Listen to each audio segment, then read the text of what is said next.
Alright mga boss, kumusta po kayong lahat? And again, welcome po sa Cars Journal. Ngayon mga bossing, andito nga pala tayo. Ito meron tayong cylinder head ng Sniper 150. Ito nga pala yung kinokondisyon kong Sniper 150.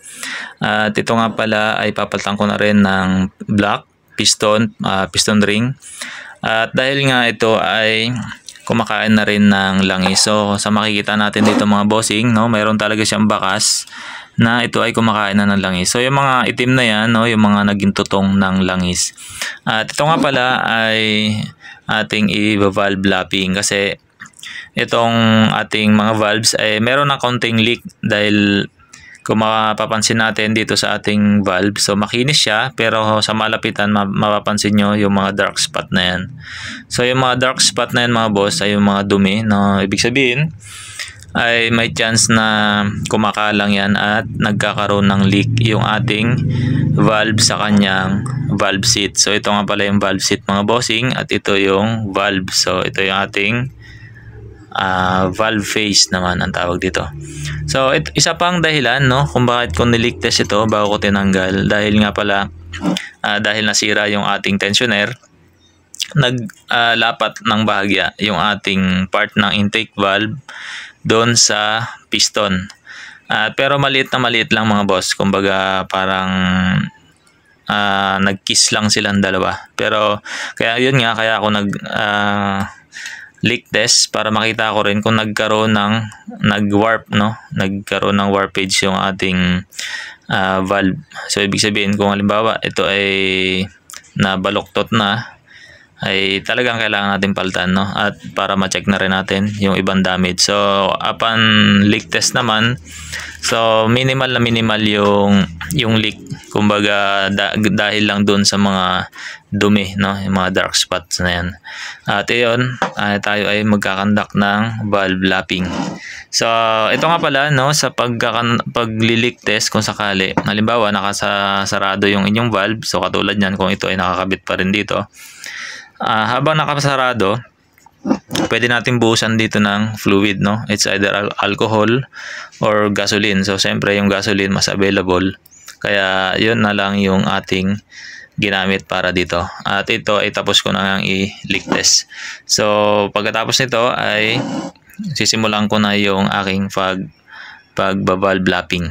So ito mga boss ay natapos ko na yung pagbavalve lap, pero papakita ko kung paano ko ginawa at kung ano yung aking ginamit. At dahil nga ito ay tapos ng hasain, so instead na grinding compound, so ang ilalagay ko na lang ay oil para hindi na mabago yung aking pag-grind.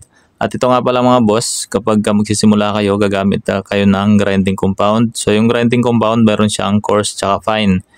At ito para siyang buhangin na may langis. So yun ang ilalagay natin sa mga surface ng ating valve and then dito sa valve seat. So dahil nga tapos na akong mag-grind, ang ilalagay ko na lang ay oil para may pakita ko lang kung paano ko ginawa yung valve lapping. Ito oil na lang yung aking ilalagay. So assuming na ito ay grinding compound, so lalagyan nyo ng grinding compound dyan o kaya doon sa valve seat. So dahil ito nga tapos na, ay oil na lang ilalagay ko para may demo ko lang. At ito kailangan laging malinis yung valve guide. So pupunasan natin. So kapag malinis na yan, so lalagyan natin ng oil itong valve guide para hindi siya masira, no? Gawa ng friction. And then insert natin doon sa ating head.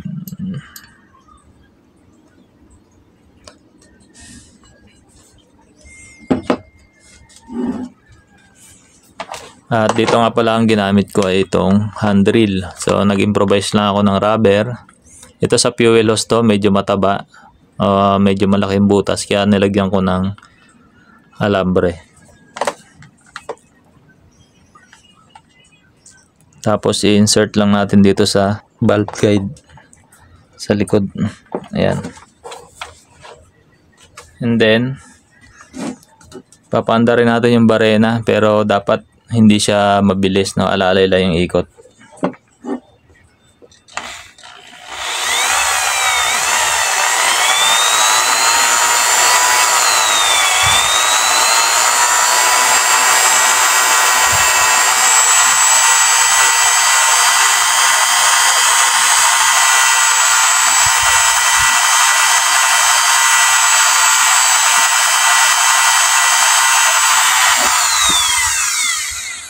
So, ganun lang mga boss, yung procedure hanggang sa maglapat na yung ating valve doon sa kanyang valve seat.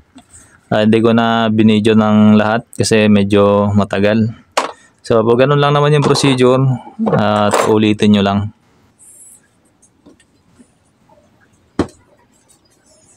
And then, from time to time talaga dapat i-check nyo kung okay na ba, kasi hindi rin naman pwede na sobrang grind, so baka maging manipis na masyado yung ating valve.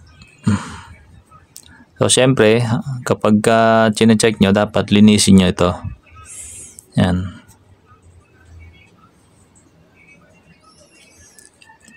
So dyan makikita nyo kung sapat na ba yung inyong pag-aasa. So kung may mga spot, dark spot o malalalim, kung sobrang lalim, hindi nyo na kailangang habulin yun. Wag lang magkaroon ng guhit, no? Guhit na parang scratch, kasi doon tatawid yung